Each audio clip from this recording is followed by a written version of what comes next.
Okay, everybody, I'm really excited today because I am joined by Ruby Rose, aka Grace Lewis, in her newest film, SAS Notice. How you doing today, Ruby? I'm good. How are you?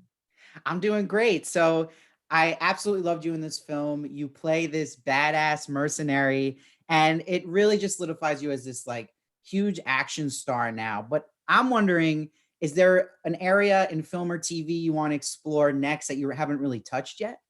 Comedy. Absolutely. Okay, Yeah. okay. Comedy. I did do a film just recently, which is a comedy, but my character isn't the comedian. She's more of a Right. vessel.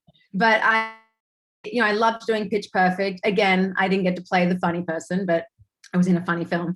And recently I got to play a great role in a great film. So I would love to do more comedy, romance, rom-coms, and drama as well. I mean, everything. But comedy is just, I love comedy. And I want to offset all the butt kicking with some laughs. No, that's really exciting to hear, and I'd love to see you do more comedy. And it's interesting because just in all these films and genres you already have done, you've played both heroes and villains. And Mhm. I'm wondering, do you enjoy playing a hero or a villain more? I'm always a little impartial to like which I do like an anti-hero. An Okay. anti-hero is one of my favorites. I do like a villain, although I'm not sure I've really played a villain yet.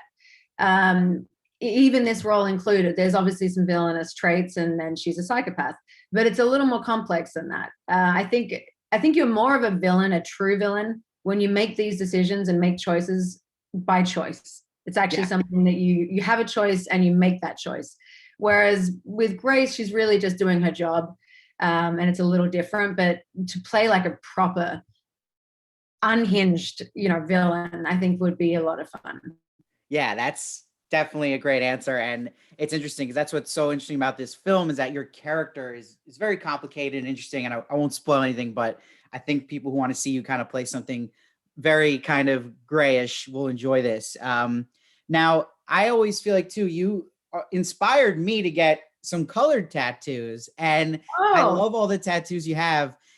My question for you is, have you ever found though that tattoos have limited you getting certain parts? Because I know a lot of actors worry about that, having a bunch of ink. Like, is this going to screw up my acting career? Like, do you ever worry about that, or has that hindered you at all? well, yeah, because I thought I was going to be a rock star. And so I'm serious. That's I awesome. 100% thought I was going to be a rock star way before an act. I mean, I wanted to be an actor, but it just seemed like rock star was going to happen first. And so the tattoos were just, that was going to be fine. And then I finally broke into acting and went, well, I guess I'm not going to be a rock star, am I? And so sometimes it's difficult. We have to cover them, change them. But and I'm sure it's restricted people from wanting to put me in a role because I don't want to deal with the makeup time, especially if it's a smaller independent film. But for bigger films, they've just covered them, and or we've made them work, or we've hidden them in different ways. Awesome. So you heard it here first from the tattoo master herself, Ruby Rose. Check her out in SAS Red Notice on demand this Tuesday. Ruby, thank you so much for joining me, and I hope to talk to you again in the future. Thank you. Absolutely.